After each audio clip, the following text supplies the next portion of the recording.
नमस्कार, आप सभी का एक बार फिर से स्वागत है। आप सभी को विजया एकादशी की हार्दिक शुभकामनाएं। चलिए सुनते हैं विजया एकादशी की व्रत कथा। एक समय की बात है, धर्मराज युधिष्ठिर ने भगवान श्री कृष्ण से कहा, हे जनार्दन, फाल्गुन मास के कृष्ण पक्ष की एकादशी का क्या नाम है और उसकी क्या विधि है? कृपा करके आप मुझे बताइए। श्री भगवान बोले, हे राजन, फाल्गुन मास के कृष्ण पक्ष की एकादशी का नाम विजया है। इसके व्रत के प्रभाव से मनुष्य को विजय प्राप्त होती है। ये सब व्रतों में उत्तम है और इस विजया एकादशी के महात्म के सुनने या पढ़ने से सारे पापों का नाश हो जाता है। एक समय देवर्षि नारद जी ने जगत पिता ब्रह्मा जी से कहा, महाराज, आप मुझसे फाल्गुन मास के कृष्ण पक्ष की एकादशी विधान से बताइए। ब्रह्मा जी ने कहा, हे नारद, विजया एकादशी का व्रत पुराने और नए पापों का नाश करने वाला है। इस विजया एकादशी की विधि आज तक मैंने किसी से नहीं कही। ये समस्त मनुष्य को विजय प्रदान करती है। त्रेता युग में मर्यादा पुरुषोत्तम श्री रामचंद्र जी को जब 14 वर्ष का वनवास हो गया था, तब वे लक्ष्मण जी और सीता जी के साथ पंचवटी में निवास करने लगे। वहां पर दुष्ट रावण ने जब सीता जी का हरण किया, तब इस समाचार से श्री रामचंद्र जी और लक्ष्मण जी अत्यंत व्याकुल हो गए और सीता जी की खोज में चल दिए। घूमते घूमते जब वे मरणासन जटायु के पास पहुँचे, तो जटायु ने उन्हें सीता जी का वृतांत सुनाया और वो स्वर्गलोक को चला गया। कुछ आगे जाकर उनकी सुग्रीव से मित्रता हो गई और उन्होंने बाली का वध कर दिया। हनुमान जी ने लंका में जाकर सीता जी का पता लगाया और उनसे श्री रामचंद्र जी और सुग्रीव की मित्रता का वर्णन किया। वहां से लौटकर हनुमान जी ने भगवान राम के पास आकर सारा समाचार कहा। श्री रामचंद्र जी ने वानर सेना के साथ सुग्रीव की संपत्ति से लंका को प्रस्थान किया। जब श्री रामचंद्र जी समुद्र के किनारे पहुँचे, तब उन्होंने मगरमच्छ आदि से युक्त उस अगाध समुद्र को देखा और लक्ष्मण जी से कहा कि इस समुद्र को हम किस प्रकार पार कर पाएंगे।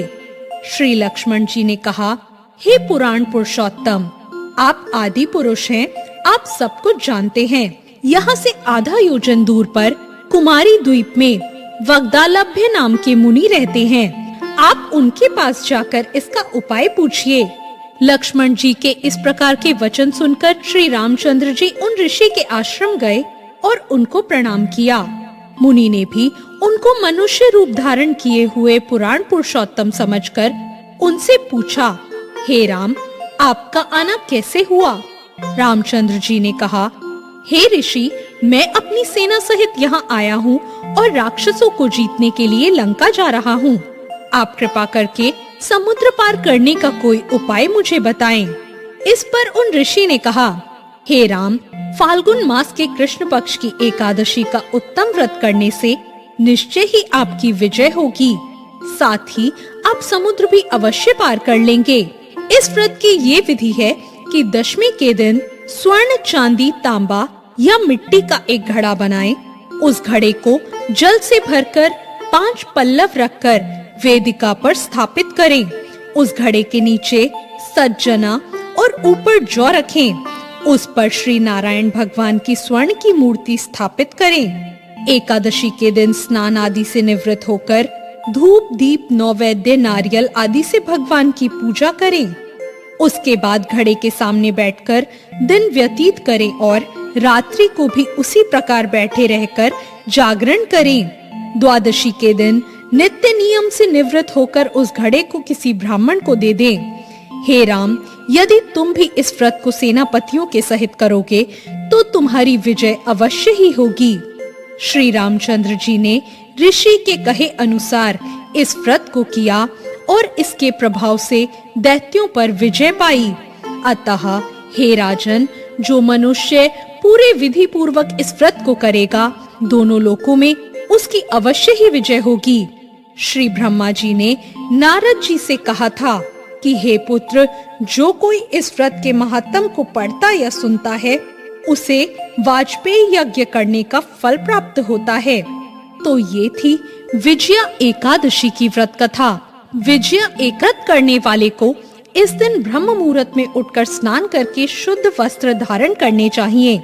भगवान विष्णु की प्रतिमा या चित्र के समक्ष दीपक जलाकर पुष्प, फल, तुलसी दल और पंचामृत से उनका पूजन करना चाहिए। हाथ में जल लेकर व्रत का संकल्प करें और भगवान विष्णु से व्रत सफलता पूर्वक पूर्ण होने की प्रार्थना करें। रात में भगवान विष्णु के भजन कीर्तन करते हुए जागरण करना चाहिए। इस दिन विष्णु सहस्त्र नाम या विष्णु स्तोत्र का पाठ करने से विशेष फल की प्राप्ति होती है। आपको ये कथा कैसी लगी? कमेंट करके जरूर बताएं।